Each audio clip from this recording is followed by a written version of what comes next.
여러분, 월요병이라는 게 있습니다. 월요병 여러분 잘 아시죠? 황금 같은 주말 쉼을 들이다가 다시 일상으로 돌아가려 할 때 나타나는 현상입니다.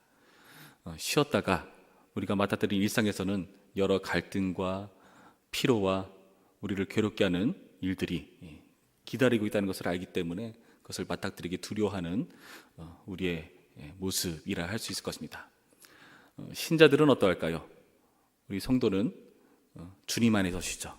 그리고 교회에 나와 하나님께 예배드리고 함께 성도 간 교제를 나누며 그 기쁨과 행복의 자리를 누리다가 일상으로 돌아가는 것입니다. 만만치 않은 월요병이 있지 않겠는가 하는 생각을 가져보는 것이죠. 우리가 맞닥뜨리는 그 현실은 우리가 외면하고 싶고 회피하고 싶은 그런 자리라는 것입니다. 그런데 그런 자리를 우리는 나가야 하는 법이죠. 오늘 우리가 읽은 본문에서도 예수님께서 어느 자리에 이르신대요. 그것도 만만치 않은 곳으로 우리 가운데 보여주고 있는데요. 그곳에서 부정한 귀신 들린 사람을 만나기 때문에 그렇습니다. 26절 말씀 보시면 그들이 갈릴리 맞은편 거라사인의 땅에 이르러 예수께서 육지에 내리심에 그 도시 사람으로서 귀신 들린 자 하나가 예수를 만나니 그 사람은 오래 옷을 입지 아니하며 집에 거하지도 아니하고 무덤 사이에 거하는 자라.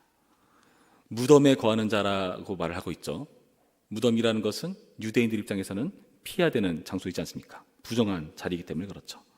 그리고 29절의 표현에 의하면 더러운 귀신이라고 이 귀신을 수사하고 있습니다. 그 귀신 들린 자는 더러운 귀신에게 들려서 이렇게 예수님을 만나고 있다는 것입니다.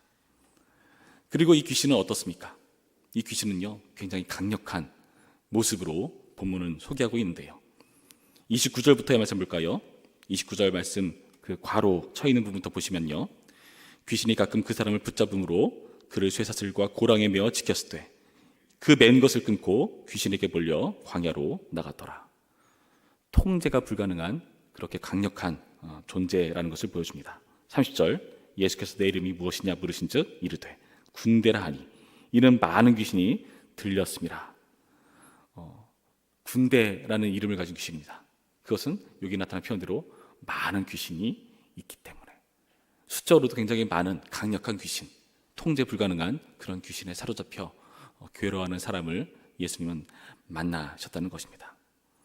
여러분, 그런데요, 아무리 이 귀신이 강력하다 한들 예수님께서는 더 강력한 분이시죠. 이 예수님이 얼마나 강력하신가는 이 귀신 들린 자의 입에 나온 표현을 통해서 우리는 알 수가 있습니다. 28절에 뭐라 되어 있습니까? 예수를 보고 부르짖으며 그 앞에 엎드려 큰 소리로 불러 이르되 지극히 높으신 하나님의 아들 예수여, 당신이 나와 무슨 상관이 있나이까? 당신께 구하노니 나를 괴롭게 하지 마옵소서 하니. 오늘 본문이 강조하고자 하는 부분입니다. 예수님께서 지극히 높으신 하나님의 아들이시다. 그래서 이 누가는요, 시간 순서와 좀 다르게 지금 이분을 제일 처음에 등장시켜서 우리 가운데 소개해주고 있는 거거든요. 지극히 높으신 하나님의 아들로서의 예수님의 모습.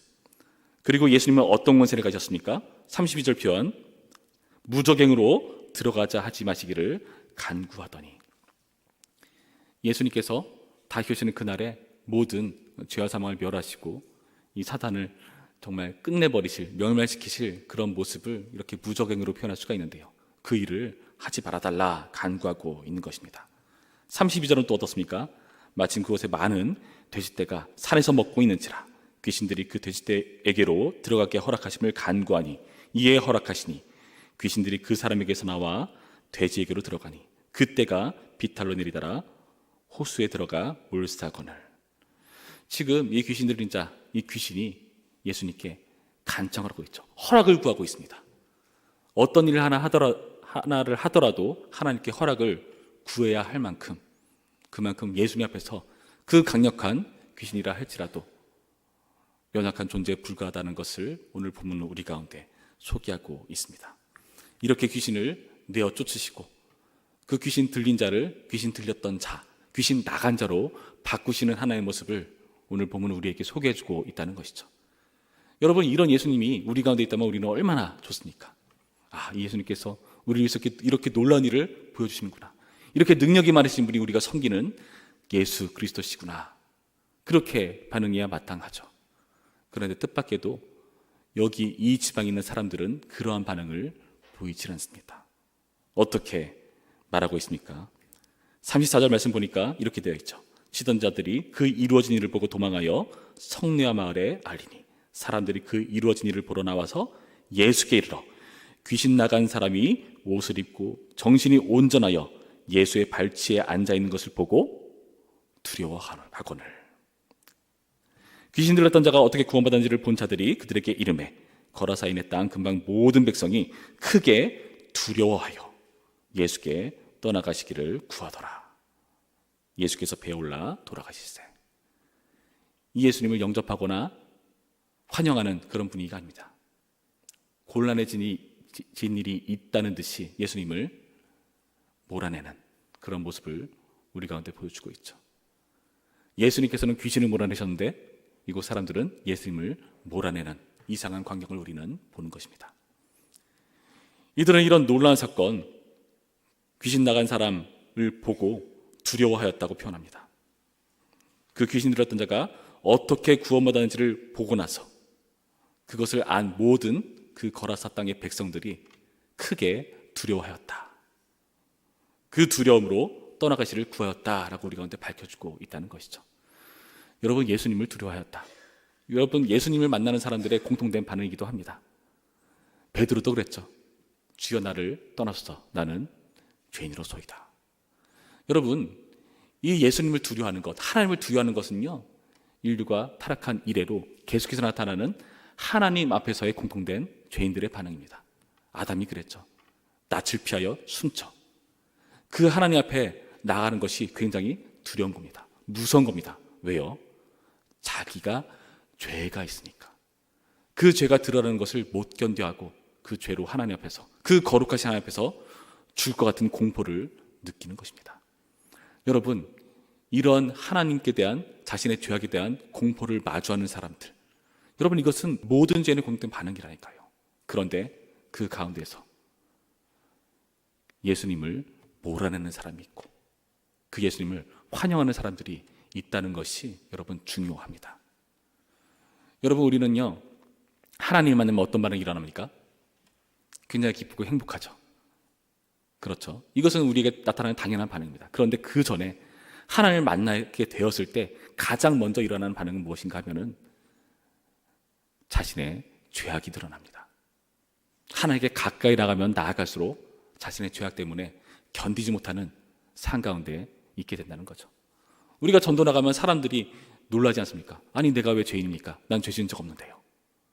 그런데 우리가 보았을 때 아무리 거룩하고 의롭고 깨끗하고 착한 사람이라 할지라도 하나님 앞에 가까이 나간 사람들은 자신의 죄악이 굉장히 크다는 것을 자각합니다. 이해할 수가 없죠. 여러분, 하나님 앞에서, 그 거룩하신 분 앞에서 우리들의 그 죄의 크기는 얼마나 고만고만할까요? 그 하나님 앞에서 우리의 죄는 크게 느껴질 수밖에 없는 것이고, 바울처럼 대단한 사람이라 할지라도 그 신앙의 말년에 죄인 중에 내가 괴수다라고 고백할 정도로 그 죄를 자각하는 법이라는 것입니다. 안타까운 것은요, 세상은요 그런 예수님을 원하지 않는다는 거죠. 그 예수님을 몰아내는 것입니다. 그러나 감사한 것은 무엇입니까? 그 예수님을, 그 마주한 예수님을 영접하고 받아들이고 죄의 문제를 해결하는 사람들이 있다는 것입니다. 여러분, 우리가 바로 그런 존재인 줄로 믿습니다. 여러분, 사람들은 왜 이런 반응을 보였을까요? 그 땅은 어떤 땅이었습니까? 26절 표현에 의하면 그들이 갈릴리 맞은편 거라사인의 땅에 이르렀다. 갈릴리 맞은편 거라사인의 땅, 이방인의 땅이라는 것을 우리 가운데 보여주고 있죠. 이방인의 땅, 유대인들이 부정하게 여기는 그러한 장소입니다. 그리고 돼지떼를 기르지 않습니까?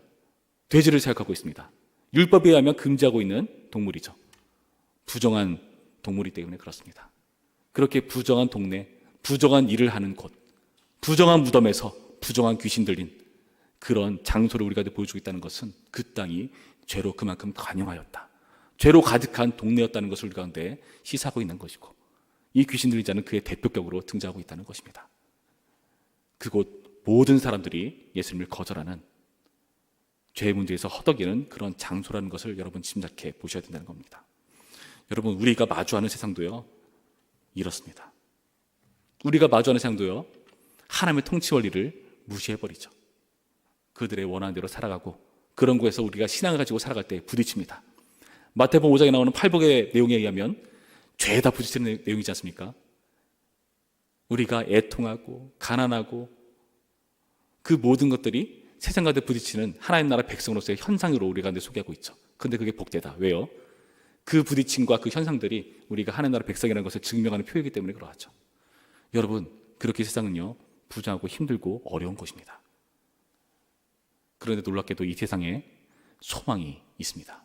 왜 그런가? 38절 말씀, 우리 38절 39절 말씀을 우리 한 목소리로 읽습니다. 시작.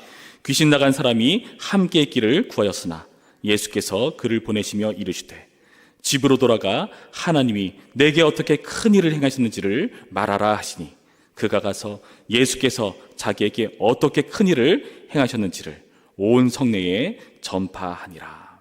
아멘.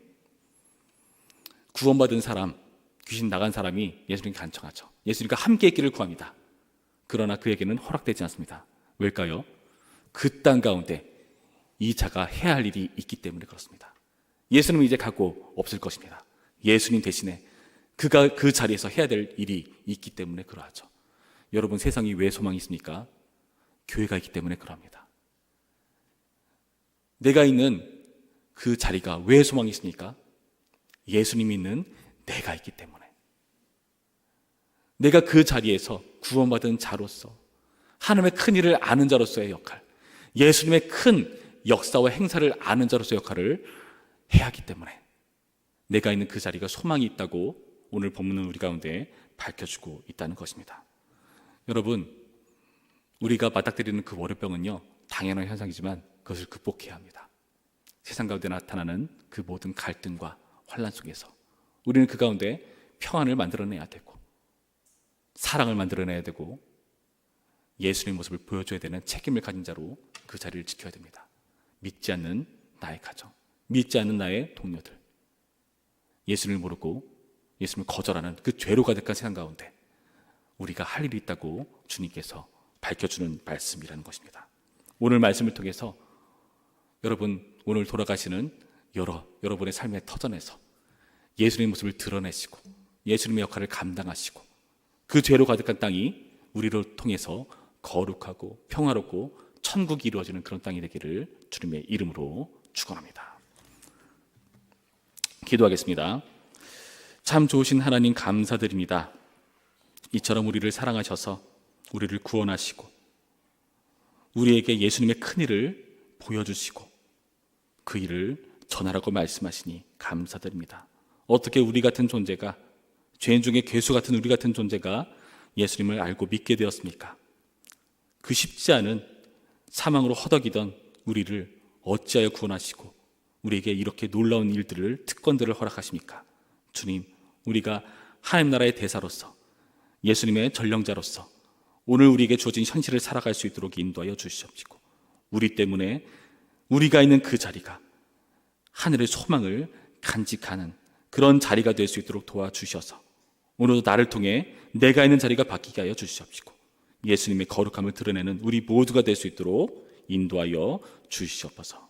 예수님의 이름으로 기도했습니다. 아멘.